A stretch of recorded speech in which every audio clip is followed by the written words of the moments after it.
बिस्मिल्लाहिर्रहमानिर्रहीम। अस्सलाम वालेकुम डियर स्टूडेंट्स उम्मीद करता हूँ कि आप लोग सभी खैरियत से होंगे। तो आज की इस वीडियो के अंदर हम लोग 10th मैथ उर्दू मीडियम की मश्क नंबर 3.1 का सवाल नंबर 4 और 5 कंप्लीट करेंगे।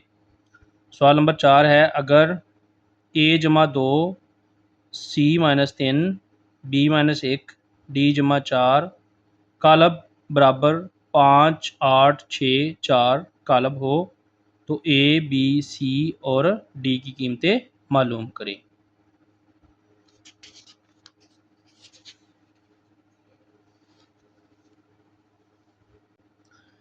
इसी तरह सवाल नंबर 5 है, अगर कालब 2x-1 4 7 5 बराबर हो 9 4 7 y कालब के तो x और y की कीमतें मालूम करें। तो ये वाले question students paper point of view के लिहाज से बहुत ही इंपॉर्टेंट है। 2 नंबर के ये सवाल लाजमी तौर पे पेपर में आ जाते होते हैं। इनको आप लोगों ने अच्छे तरीके से करना है। तो स्टूडेंट सवाल नंबर 4 में कालब a-2 c-3 b-1 d-4 बराबर है 5 8 6 4। ये तो इसमें students A B C D, ये ए बी सी और डी इन चारों की कीमतें मालूम करनी है। तो ये बड़ा ही आसान सा सवाल है, इसको आप लोगों ने अच्छे से समझ के कर लेना है। यहाँ पे स्टूडेंट्स ये कालब का पहला रुकन है, ये दूसरा, ये तीसरा और ये चौथा। यहाँ पे ये 5 पहला, ये दूसरा, ये तीसरा और ये चौथा। तो इनमें ये पहला रुकन पहले के बराबर ले लेना है, दूसरा दूसरे के बराबर ले लेना है, तीसरा तीसरे के और चौथा चौथे के। इस तरह हम आसानी से इनकी कीमतें निकाल लेंगे। तो पहला रुकन पहले के बराबर ले लेंगे, a-2 बराबर 5। इसी तरह ये दूसरा रुकन दूसरे रुकन के बराबर ले लेंगे, c-3 बराबर दूसरा रुकन है 8 इधर ये। तो इन दोनों की वैल्यूज़ निकाल लेते हैं। ये a-2 बराबर 5 है, ये 2 इधर जमा हो रहा है a के साथ, इसको बराबर की दूसरी साइड पे ले जाएंगे तो ये दूसरी साइड पे जाके हो जाएगा -5 -2। तो इस तरह a बराबर 5 में से 2 निकाल देंगे, आ जाएगा 3, a की कीमत आ जाएगी 3। इसी तरह स्टूडेंट्स ये c-3 बराबर 8 है, तो यहाँ पे ये 3 c के साथ माइनस हो रहा है, इसको बराबर की दूसरी साइड पे ले जाएंगे तो ये हो जाएगा जमा, तो ये 8 जमा 3 आ जाएगा। इस तरह c बराबर आ जाएगा 8 जमा 3 8 और 3 ये हो जाएगा 11, तो c की कीमत आ जाएगी 11।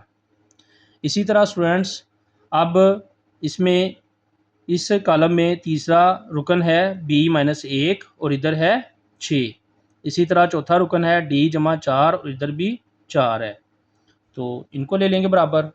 तो यहाँ पे ये है b-1 बराबर 6। इसी तरह इधर चौथा रुकन है d-4 और इधर है 4, इनको भी बराबर ले लेंगे, d-4 बराबर 4। तो ये b-1 बराबर 6, तो ये 6, ये 1 b में से माइनस हो रहा है, इस साइड पे जाके हो जाएगा जमा, तो ये b बराबर आ जाएगा 6 जमा 1 7, ये b की कीमत आ जाएगी। इसी तरह स्टूडेंट्स ये d में 4 जमा हो रहा है, इसको बराबर की दूसरी साइड पे ले जाएंगे तो ये 4 में से 4 माइनस हो जाएगा, ये जमा का 4 और ये माइनस का, ये आपस में कट जाएंगे, d बराबर आ जाएगा 0। तो इस तरह ये a b c और d की कीमतें निकल आएंगी।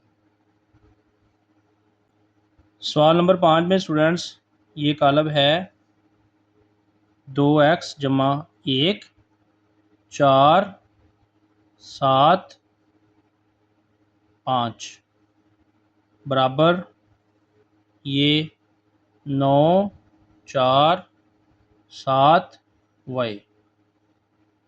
ये दो कालब आपस में बराबर दिए हुए हैं, इनमें से हमने x और y की कीमतें मालूम करनी है। तो यहाँ पे स्टूडेंट्स ये पहला रुकन जो है ये है 2x जमा 1 और इधर पहला रुकन है 9। इसी तरह इसमें दूसरा रुकन 4 है, इधर भी 4 है। इस कॉलम में तीसरा रुकन 7 है, इधर भी तीसरा रुकन 7 है। इधर ये चौथा रुकन 5 है और इधर y है। यानी कि ये जो दो रुकन तो ऐसे हैं जिनमें x और y की कीमतें दी हुई हैं, और बाकी जो दो रुकन है दूसरा और तीसरा इन दोनों में सेम है, तो इसलिए ये दोनों कॉलम आपस में सेम है। तो इसलिए पहला रुकन पहले के बराबर होगा, इसी तरह चौथा रुकन चौथे के बराबर होगा। तो पहला रुकन ये ले लेंगे 2x जमा 1, इधर पहला रुकन है 9, इसको बराबर ले लेंगे। तो ये 2x जमा 1 बराबर 9, इसमें से x की कीमत निकालेंगे। तो ये 1 इधर जमा का है, इसको बराबर की दूसरी साइड पे ले जाएंगे, दूसरी साइड पे जाके ये हो जाएगा 9 में से माइनस। तो इस तरह स्टूडेंट्स ये 2x बराबर आ जाएगा 8, 9 में से 1 निकाल देंगे 8 रह जाएगा। अब ये 2 इधर x के साथ ज़रब हो रहा है, इधर जाके 8 पे तकसीम हो जाएगा, या दोनों तरफ 2 पे तकसीम कर दें, इस तरह भी हो जाएगा। तो ये 2 इधर ज़रब हो रहा है, 8 पे जाके तकसीम हो जाएगा। तो ये 8 तकसीम 2 आ जाएगा, 2 एक बार 2, 4 2 बार 8। तो ये x बराबर आ जाएगा 4, ये x की कीमत आ जाएगी। इसी तरह स्टूडेंट्स ये चौथा इधर रुकन है 5 और इधर चौथा रुकन है y, तो ये दोनों आपस में बराबर हैं, तो y बराबर आ जाएगा 5। इसको हल करने की ज़रूरत नहीं होगी क्योंकि चौथा रुकन जो है इधर y है और इधर 5 है, तो ये आपस में दोनों बराबर होंगे, y बराबर आ जाएगा 5। इस तरह दोनों वैल्यूज़ आ जाएंगी, x की वैल्यू 4 और y की 5, इन दोनों की कीमतें निकल आएंगी।